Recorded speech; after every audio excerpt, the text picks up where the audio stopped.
மாண்புமிகு முதலமைச்சர் அவர்கள் இப்பொழுது இந்த புயலின் தாக்கத்தினால் எந்தெந்த மாவட்டங்கள் பாதிக்கப்பட்டிருக்கு என்பதையும், புயல் கரையை கடக்கிற நேரத்தில் எந்தெந்த மாவட்டங்கள் பாதிக்கப்படும் என்பதையெல்லாம் இன்றைக்கு ஆய்வு செய்து 5 மாவட்ட ஆட்சித்தலைவர் மத்தியில் நேரடியாக பேசியிருக்கிறார்கள்.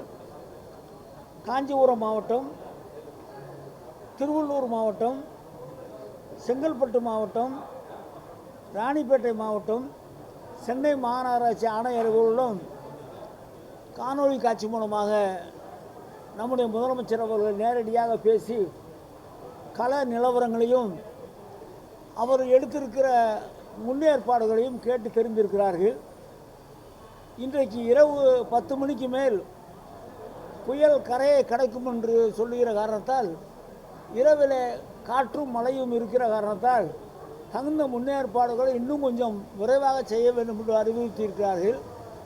கடற்கரை ஓரமாக இருக்கிற மக்களை எல்லாம் உடனடியாக கேம்புக்கு அழைத்து வந்து அவர்களை பத்திரப்படுத்த வேண்டும் என்றும் அதை சொல்லியிருக்கிறார்கள்.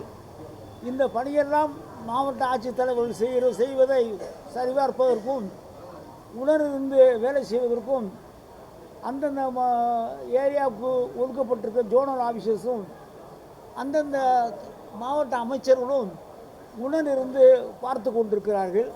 பணிகள் ஒழுங்காக சிறப்பாக நாம் எதிர்பார்த்தது போல நடந்து கொண்டிருக்கிறது.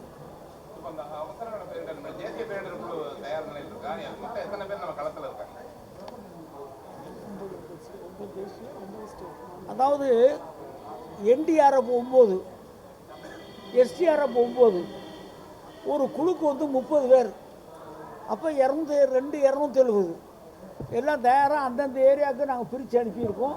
இன்னும் தேவைப்படும் என்று சொன்னால் அதை நம்ம மத்திய அரசிலிருந்து பெற்று அதுக்கு வேண்டிய தகுந்த நடவடிக்கை எடுப்போம். சென்னையை பொறுத்தளவிற்கு போட்டெல்லாம் ரெடியாக, போன மட்டும் போல் இல்லாமல் இதோட தயாராக அந்தந்த பகுதியெல்லாம் தயாராக நிறுத்தி வைத்திருக்கிறோம். ஆகவே மழை எவ்வளோ பெரிய மழையாக வந்தாலும் அதை எதிர்கொள்வதற்கு இந்த அரசாங்கம் தயாராக இருக்கிறோம்.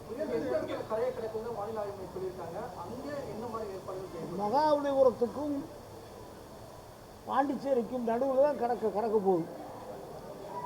அந்த பகுதியில் வேண்டிய முன்னேற்பாடுகளை மாவட்ட ஆட்சித்தலைவர் அந்த இடங்களில் இருந்தே செய்து கொண்டிருக்கிறார்கள். சென்னையில் மட்டும் அப்போது ஒரு கேள்வி கேட்டீர்கள், எவ்வளோ பேர் பணியாற்றுகிறார்கள் கேட்டீர்கள். சென்னையில் மட்டும் 10,000 பேர் இந்த மழையின் காரணமாக களப்பணியில் பணியாற்றி கொண்டிருக்கிறார்கள். மீதி 5 மாவட்டங்களில் 25,000 பேர் இந்த மழைக்காக களப்பணியில் பணியாற்றி கொண்டிருக்கிறார்கள்.